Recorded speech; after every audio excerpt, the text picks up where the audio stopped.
ಪುತ್ತೂರು ತಾಲೂಕಿನ ಆರ್ಯಾಪು ಗ್ರಾಮದ ಒಳತಡಕ ಕೊರಗ ಕಾಲೋನಿಯಲ್ಲಿ ತಹಶೀಲ್ದಾರ್ ರಮೇಶ್ ಬಾಬು ಅವರ ನೇತೃತ್ವದಲ್ಲಿ ಆದಿವಾಸಿ ಕೊರಗ ಸಮುದಾಯದ ಕುಂದುಕೊರತೆಗಳ ಸಭೆ ನಡೆಸಿದರು.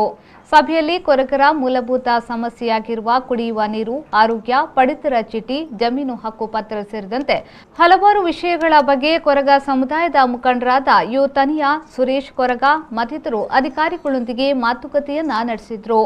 ಈ ಸಂದರ್ಭದಲ್ಲಿ ಮಾಧ್ಯಮದೊಂದಿಗೆ ಮಾತನಾಡಿದ ತಹಶೀಲ್ದಾರ್ ಟಿ ರಮೇಶ್ ಬಾಬು ಅವರು, ಒಳತಡಕ ಕೊರಗರ ಕಾಲೋನಿಯಲ್ಲಿ 12 ಕುಟುಂಬಗಳು ವಾಸವಾಗಿದೆ. ಇಲ್ಲಿನ ಕೊರಗರ ಸಮುದಾಯದವರ ಸಮಸ್ಯೆಗಳನ್ನು ಪರಿಹರಿಸುವ ನಿಟ್ಟಿನಲ್ಲಿ ನಿಯಮಾನುಸಾರ ಕ್ರಮ ಕೈಗೊಳ್ಳಲಾಗುವುದು. ಕುಡಿಯುವ ನೀರು ಮತ್ತು ಕೃಷಿ ಭೂಮಿಯ ಬಗ್ಗೆ ಹೆಚ್ಚಿನ ಬೇಡಿಕೆ ವ್ಯಕ್ತವಾಗಿದೆ.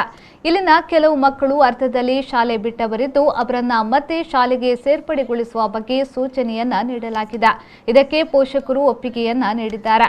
ಅಲ್ಲದೆ ಇಲ್ಲಿನ ಎಲ್ಲಾ ಕುಟುಂಬಗಳಿಗೆ ಆಯುಷ್ಮಾನ್ ಕಾರ್ಡ್ ನೀಡುವ ಬಗ್ಗೆಯೂ ಕ್ರಮ ಕೈಗೊಳ್ಳಲಾಗುತ್ತಿದೆ ಎಂದು ಹೇಳಿದರು. ನಾವು ಕಂದಾಯ ನಿರೀಕ್ಷಕರು, ಗ್ರಾಮ ಲೆಕ್ಕಿಗರು, ಪಂಚಾಯತ್ ಅಭಿವೃದ್ಧಿ ಅಧಿಕಾರಿಯವರು ಹಾಗೂ ಸಮಾಜ ಕಲ್ಯಾಣ ಇಲಾಖೆ ಸಹಾಯಕ ನಿರ್ದೇಶಕರು ಒಟ್ಟಿಗೆ ಜಂಟಿಯಾಗಿ ಭೇಟಿ ನೀಡಿ ಇಲ್ಲಿರ ಜನರ ಸಮಸ್ಯೆಗಳನ್ನ ಆಲಿಸಿದ್ದೀವಿ. ಅವ್ರ ಸಮಸ್ಯೆ ಕುಡಿಯೋ ನೀರು, ಆಮೇಲೆ ಕೃಷಿ ಭೂಮಿಯನ್ನು ಮಂಜೂರು ಮಾಡಿಕೊಡಿ ಅಂತ ಕೇಳಿದ್ದಾರೆ. ಅದನ್ನು ಅಪ್ಲಿಕೇಶನ್ ಮನವಿ ಕೊಡಿ, ಅದು ನಿಯಮಾನುಸಾರ ITDP ಮೂಲಕ ಮಂಜೂರು ಮಾಡಿಸಲು ಕ್ರಮ ಕೈಗೊಳ್ಳಲಾಗೋದು ಅಂತ ನಾವು ಎಲ್ಲ ಕೊರಗ ಸಮುದಾಯ ಕಾಲೋನಿಯ ಜನಾಂಗದವರಿಗೆ ನಾವು ತಿಳಿಸಿದ್ದೀವಿ. ಅದೇ ರೀತಿ ಅವ್ರು ಏನು ಮನವಿ ಕೊಟ್ಟಿದ್ದಾರೆ ಅದು ನಿಯಮಾನುಸಾರ ಕಾನೂನು ರೀತಿ ನಾವು 1 ವಾರದೊಳಗೆ ಕ್ರಮ ವಹಿಸ್ತೀವಿ. ಅವರು ಕುಡಿಯೋ ನೀರು ಸಮಸ್ಯೆ ಇದೆ ಅಂತ ಹೇಳಿದ್ದಾರೆ. ಅದು PDOದವರಿಗೆ ಮಾರ್ಗದರ್ಶನ ಕೊಟ್ಟಿದ್ದೀವಿ. ಕುಡಿಯೋ ನೀರು ಬಗ್ಗೆ ಸಮಸ್ಯೆ ಬಗ್ಗೆ ಅಂತ. ಬೇರೆ ಗ್ರಾಮದಲ್ಲಿ ಕೃಷಿ ಜಮೀನನ್ನ ಮಂಜೂರು ಮಾಡಿಕೊಡಿ ಅಂತ ಹೇಳಿದ್ದಾರೆ. ಸರ್ಕಾರಿ ಕೃಷಿ ಭೂಮಿ ಎಲ್ಲಿ ಖಾಲಿ ಲಭ್ಯವಿದೆ ಅಲ್ಲಿ ಅವರಿಗೆ ಅರ್ಜಿ ಕೊಟ್ಟರೆ ಅದನ್ನು ನಾವು ITDP ಹೆಸರಿಗೆ ಕಾಯ್ದಿರಿಸಿ ITDP ಮೂಲಕ ಇವರಿಗೆ ಮಂಜೂರು ಮಾಡೋದಕ್ಕೆ ಕ್ರಮ ಕೈಗೊಳ್ತೀವಿ. ಈಗ ಮಕ್ಕಳು ಡ್ರಾಪ್ಔಟ್ಸ್ ಬಗ್ಗೆ ಈ ಗಮನಕ್ಕೆ ಬಂತು. ಎಲ್ಲ ಪೋಷಕರಿಗೂ ಹೇಳಿದ್ದೀವಿ. ಮಕ್ಕಳನ್ನೆಲ್ಲ ಕಡ್ಡಾಯವಾಗಿ ಎಲ್ಲ ಮಕ್ಕಳನ್ನು ಶಾಲೆಗೆ ಹೋಗಲೇಬೇಕು, ಶಾಲೆ ಕಳಿಸಲೇಬೇಕು, ಯಾವುದೇ ಕಾರಣಕ್ಕೂ ಮಿಸ್ ಆಗಬಾರ್ದು ಅಂತ ನಾವು ಈ ಸಭೆಯಲ್ಲಿ ನಾವು ಅವರಿಗೆ ಮಾಹಿತಿ ಕೊಟ್ಟಿದ್ದೀವಿ. ಅವರು ಕೂಡ ಒಪ್ಕೊಂಡಿದ್ದಾರೆ ಮಕ್ಕಳನ್ನ ಶಾಲೆ ಕಳಿಸ್ತೀವಿ ಅಂತ.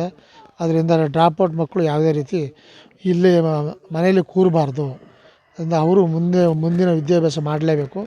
ಎಲ್ಲ ಪೋಷಕರಿಗೆ ಮಾಹಿತಿ ನೀಡಿದಾಗ ಅವರು ಕೂಡ ಒಪ್ಕೊಂಡಿದ್ದಾರೆ.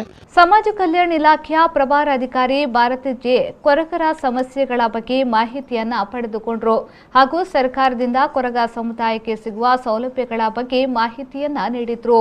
ಈ ಸಂದರ್ಭದಲ್ಲಿ ಪುತ್ತೂರು ತಾಲೂಕು ಕೊರಗರ ಅಭಿವೃದ್ಧಿ ಸಂಘದ ಅಧ್ಯಕ್ಷ ಬಾಬು ಕುಂಬ್ರಾ, ಪುತ್ತೂರು ಕಂದಾಯ ನಿರೀಕ್ಷಕ KT ಗೋಪಾಲ್, ಆರ್ಯಾಪು ಗ್ರಾಮ ಪಂಚಾಯತ್ ಕಾರ್ಯದರ್ಶಿ ಮೋನಪ್ಪ, ಗ್ರಾಮ ಕರ್ಣಿಕ ಮಹೇಶ್, ಸಮಾಜ ಕಲ್ಯಾಣ ಇಲಾಖೆಯ ಸಿಬ್ಬಂದಿಗಳಾದ ಅನ್ನಪೂರ್ಣ, ಕೃಷ್ಣ, ಪಂಚಾಯತ್ ಸಿಬ್ಬಂದಿ ಅಣ್ಣಪ್ಪ ಮತ್ತಿತರರು ಉಪಸ್ಥಿತರಿದ್ದರು. ನಮ್ಮದು ಸಮಸ್ಯೆಗಳು ತುಂಬ ಇದೆ. ಇದನ್ನು ನಮ್ಮ ಕಾಲೋನಿಗಳಿಗೆ ಬಂದು ಇತ್ಯರ್ಥ ಮಾಡಿಕೊಡ್ಬೇಕು ಅಂತ ಹೇಳಿ ನಾವು ರಿಕ್ವೆಸ್ಟ್ ಇಟ್ಟಿದ್ದೇವೆ. ಆ ಪ್ರಯತ್ನದಲ್ಲಿ ಈಗ 2 ಕಾಲೋನಿಗಳಲ್ಲಿ ನಮ್ಮದು ನಿನ್ನೆ ಆಗಿದೆ. ಕೊಡಿಮರ ಕಾಲೋನಿಯಲ್ಲಿ ನಿನ್ನೆ ಸಭೆ ನಡೆದಿದೆ. ಅದೇ ರೀತಿ ಇವತ್ತು ಇಲ್ಲಿ ಒಳತರ್ಕ ಕೊರಗ ಸಮುದಾಯ ಕಾಲೋನಿಯಲ್ಲಿ ಸಭೆ ನಡೆದಿದೆ. ಇದರಲ್ಲಿ ನಾವು ಎಲ್ಲ ನಮ್ಮ ದಾಖಲಾತಿಗಳ ಬಗ್ಗೆ, ಭೂಮಿಯ ವಿಷಯಗಳು, ನೀರಾವರಿ ವಿಷಯಗಳು ಎಲ್ಲವನ್ನು ನಾವು ಅವರ ಮುಂದೆ ಇಟ್ಟಿದ್ದೇವೆ. ಅದನ್ನು ಆದಷ್ಟು ಬೇಗ ನಾವು ಇತ್ಯರ್ಥ ಮಾಡಿಕೊಡ್ತೇವೆ ಅಂತ ಹೇಳಿ ಒಂದು ಭರವಸೆಯನ್ನು ಕೊಟ್ಟಿದ್ದಾರೆ.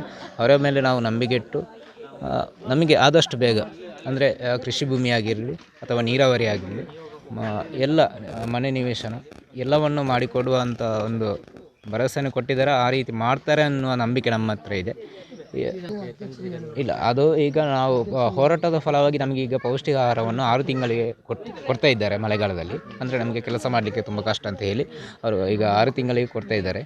ಇದರ ಫಲವಾಗಿ ಕೂಡ ಈಗ ಹೆಚ್ಚಿನ ಸಂಖ್ಯೆಯಲ್ಲಿ ನಮ್ಮ ಜನರು ಇಳಿಮುಖ ಆಗ್ತಾ ಇದ್ದಾರೆ.